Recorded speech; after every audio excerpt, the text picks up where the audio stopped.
Well, hello.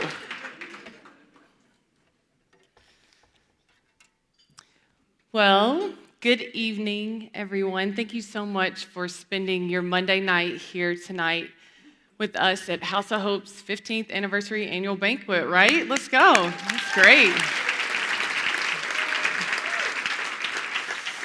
Hopefully, by the end of the night, you will have a clear picture of what we do at House of Hope. And so, in order for me to paint that picture, I think it's important for me tonight to start with a little story.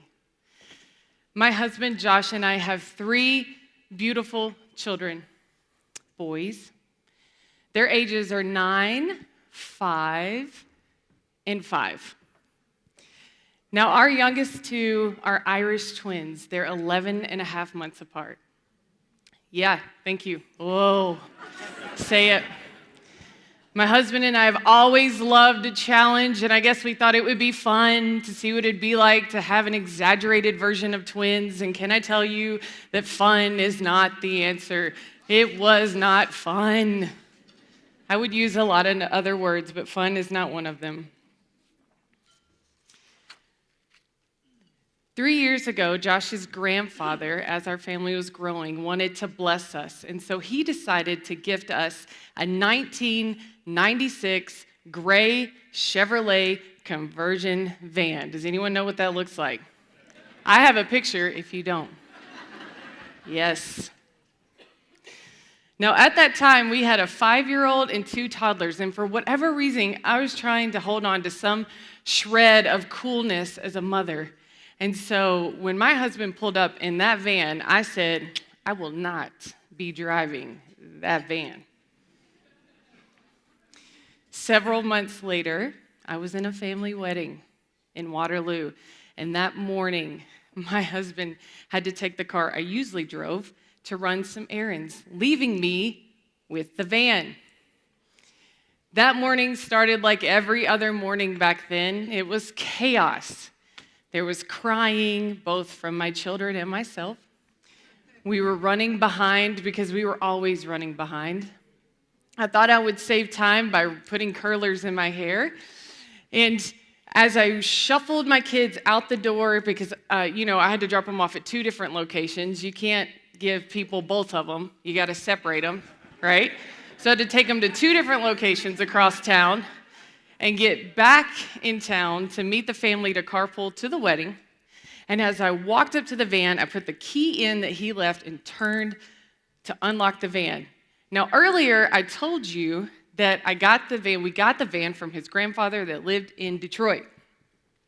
When you own a vehicle in Detroit, you put an alarm system on it. The key that my husband gave me, the van didn't like. So when I turned to unlock it, it set off the alarm, and the alarm sounded something like this.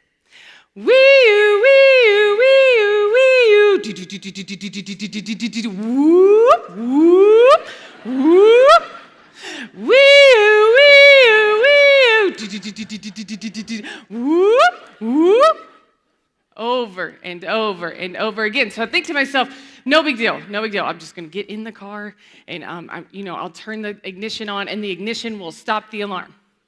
The ignition did not stop the alarm. When I turned on the van, all that happened was now the hazards and the windshield wipers thought that they would join in the fun. Okay. So now I'm standing outside of our house, curlers in my hair, 30 bags around me, because when you have that many kids, you always have 30 bags. I don't know why moms carry so many bags. I finally get my kids in, I buckle the seatbelt, and I think to myself, the only way I'm going to get through this is if I get down the street, because my brother-in-law lives down the street and he knows everything about cars, and Jordan can turn off the alarm. And that's what we did. The van started, which I thought was awfully kind of it, and we hit it in reverse, and we went flying down the back roads of my sweet little quaint neighborhood that we lived in. In the neighborhood that we lived in at the time, there was a soccer park where families leisurely enjoyed Saturday soccer games. On that day, they saw a crazy mad woman screaming, crying, punching her steering wheel to see if the alarm would shut off, rollers in her hair, and kids also looking out the window scared to death. I knew that they had written down the plates of that van, and it called the cops to say, there's a woman on 42nd Street that has stolen some children. We keep going, and I finally make it to my brother-in-law's house, and I decide I don't even have time for the driveway, so I pull right up into his front yard. What my brother-in-law likes to do on Saturdays is play a lot of video games in his underwear. He flung open the door, standing in his underwear, trying to figure out why the van was in his front yard and the alarm was going off. I fall out of the van, basically crying by this time, out of control. Jordan, make it stop. Jordan, make it stop. Make them stop. Jordan, make it stop. Jordan, make it stop. Jordan. And he's like, it's okay, Courtney. So he pulls the top of the van, he reaches in, he yanks the horn out. Do you guys know? It's a bull horn. The alarm is a horn. It's got strings, things hanging from it, throws it across the yard. Noticing that I am visibly shaken, he and my sweet sister-in-law come out and they're like, you know what, Court, it's okay. You know what, we'll run the kids. It's fine. Everything's okay. And I'm like, yeah, thank you so much. You know, we're just running late. Thank you. Oh my God. Okay, everything's okay. And then they go, okay, we'll tell the kids to get out of the car. Well, I forgot to calm down to go tell the kids to get out of the car. So I walked around the van and I swung the door open. I said, get out of the car. Get out of the car. Everyone out of the car. Well, my now 9-year-old, he was 5 at the time, watching the whole thing unfold, the only thing his little brain could conclude was that we had to get out of the van because there was a bomb. And so he yells, there's a bomb! And now everyone is crying, including me. I thought it would be helpful to show you another illustration of what those years look like. So here's another picture. Yeah, that's a Mother's Day shoot. That's the best we got.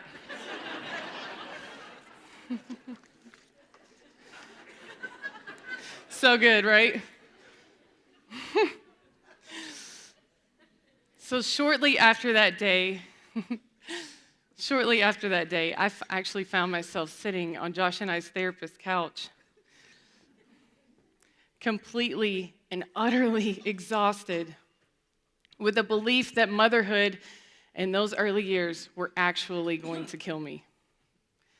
I was convinced that because it was so hard and that I was having such a hard time getting my arms around being a mother in our schedule, that all of the emotional chaos and unrest in our home was because of me, because of my design, because I was innately flawed and that I could not do it. Now, for some of you in the room, it may not be the perils of being a parent, but perhaps it's grief, the death of a child or a spouse or someone close to you. It could be the loss of a job, the loss of friendship, the loss of stability. It could be chronic pain, addiction, emotional, physical, sexual abuse, divorce, bankruptcy, infidelity. The list, it goes on and on and on.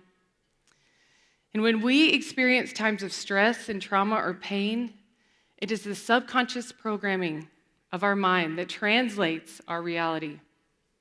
And it sets the groundwork for what we believe, how we heal, and what becomes our truth. It is this program that tells you no one cares, no one understands, you're completely alone, you're crazy. At House of Hope, we call this our core belief system. Now, I want to talk briefly about your core belief system, that subconscious programming I'm talking about. So most of the time, we are aware of what's going on around us. So, for example, tonight, you're at the House of Hope's 15-year anniversary banquet, if anyone just wandered in. Now, some of you were probably excited to come, and some of you may have been dragged here by your spouse. We thank you for coming. But hopefully, you haven't fallen asleep yet. What I want you to think about is, how have you interacted tonight? When you met someone new, did you shake their hand confidently? Did you look them in the eye? Or did you look down? Have you been the person at your table starting conversation, engaging in conversation, freely giving your opinion? Or have you been hiding out in the bathroom the whole time? Now, some of this can be thought of as, a simple extrovert-introvert personality. But in any given situation, what we believe about ourselves at the core is the place that we function 98 to 99% of the time. Some really smart scientists figured that out. If you don't believe that you're interesting or that what you have to say has any value, then you are probably not the person at the table offering your opinion and engaging in conversation. It can swing the whole other way, too. If you think that everything you have to say is important, you're probably the person at the table that won't be quiet. Where does all this programming coming from? Well, our life, actually. With the most significant messages starting in childhood, science tells us before the age of 10. I have a few more examples. Currently, that 9-year-old I was talking about is being programmed to believe that the Detroit Lions are Super Bowl hopefuls.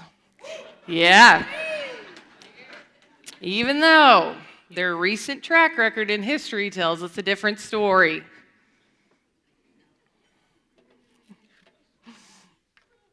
If you've experienced abandonment or rejection at an early age, or picked up a message that you were unlovable or undeserving of love, a pastor or a preacher could tell you 100 times from this stage, 100 times from the pulpit, that God adored you and that God loved you. And your subconscious programming would intercept that message telling you, nope, it's just not true. Until you subconsciously reset your belief system, that core belief system, the stories of God's love would just be stories, not experiences. And for me, flying down the road that day in the van, crying and screaming at my children, the only message that I knew, the only thing I could hear was that I was and always would be a failure at being a mother. As funny as that story is, as stressful as that situation seemed, I know that I was so emotionally unwell in that place. I had no idea how to set boundaries. I had no idea how to say no. I actually even thought it was a sin to take care of myself. I began to believe in that place, lie after lie, that I was insufficient and hopeless. This is why the work at House of Hope is so very important. We work with women and their families to reprogram and reset their subconscious understanding, their core belief of who they are and who God says that they are. We replace the tape of negative thinking with lies, and we renew our mind with God's truth and love. In Scripture, we read about this renewing of the mind. It says in Romans 12, "Do not conform to the pattern and thinking of this world, but be transformed by the renewing of your mind. Then you will be able to test and approve and even know what God's will is, his good and pleasing and perfect will." When I started at House of Hope, I actually thought I was going to walk into a kumbaya situation. Boy, just some women sitting around drinking coffee and praying. That's what I thought was going to happen. And let me tell you, some of that happens. There's coffee and there's praying. But sometimes what happens at House of Hope, mostly actually, in the classes and ultimate journey and therapy, all that reprogramming I've been talking about, it's a downright hard and ugly shedding of a person's past, of their hurt, of their shame, of their resistance, of their unforgiveness, of their baggage, of their woundedness. It really is a holy cleansing. The rooms at House of Hope have become sanctuaries for places of change, and they are safe. And we know that change happens in places of safety and vulnerability. To give you an idea of what safety and vulnerability at House of Hope looks like, I'm going to show you a picture of elephants. Okay. This is a picture of a mama elephant giving birth in the wild. Can you see her? When she's in labor, the other female elephants in the herd circle around her in formation. They close ranks around their girl, stomping and kicking up dirt to throw off predators, to throw off anything that would attack her, to cover her scent. They protect her. And when her baby is delivered, the sister elephants do two amazing things. The first thing they do is now they kick dirt on the baby to protect its delicate skin from the sun. So they protect what she birthed. And the second thing they do, they trumpet, shouting for a celebration of new life, of something beautiful being born in a wild and harsh environment. Despite her odds, despite the enemies, despite the predators, despite people telling you you can't do it. And this is what we do at House of Hope. When our sisters are vulnerable, when they're giving birth to new life, new ideas, new ministries, or when they're under attack, when they need their people to surround them so they can create, deliver, recover, reprogram, we get in formation. We close ranks and literally have our sisters back. Now the girl in the middle, she's the one that does the work. They labor over things that need to be released. They cry out and they fight for their healing. They hold hands and bear down, letting each agonizing wave of pain or grief or disappointment hit them.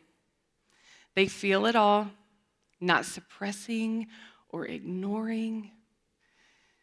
They fight to know and believe in an inheritance, their inheritance, as a beloved daughter of a king who adores them.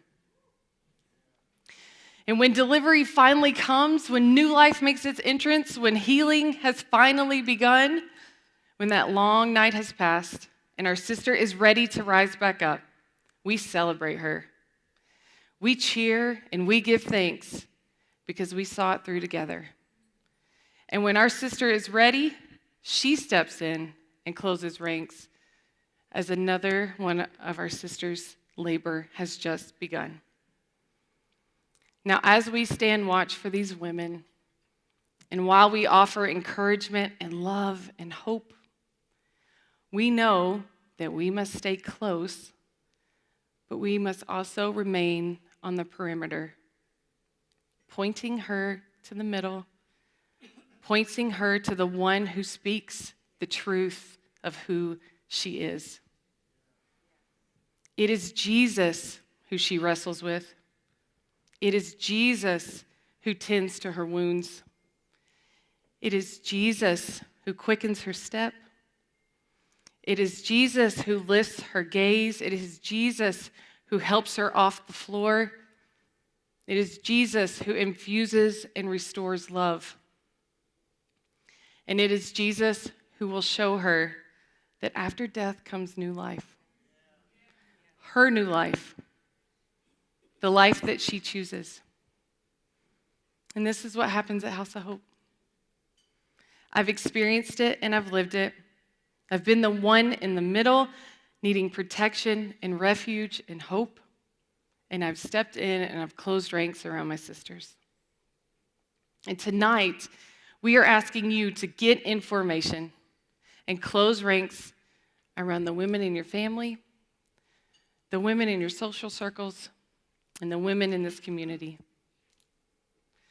Lastly, if you see a crazy woman driving down the street in a van, crying and punching a steering wheel, please don't call the cops. Or if you see a worn-out mom at Target, I don't know why we're always so tired at Target, but there's just like zombie moms just walking through Target. If you see a worn-out mom at Target praying that her kids aren't actually going to meet Jesus that day, walk over to her, give her a high five. and tell her about this house on 2nd Avenue. Myself and the staff and King Jesus and a whole tribe of women will be waiting for her at the front door. Thank you so much, guys.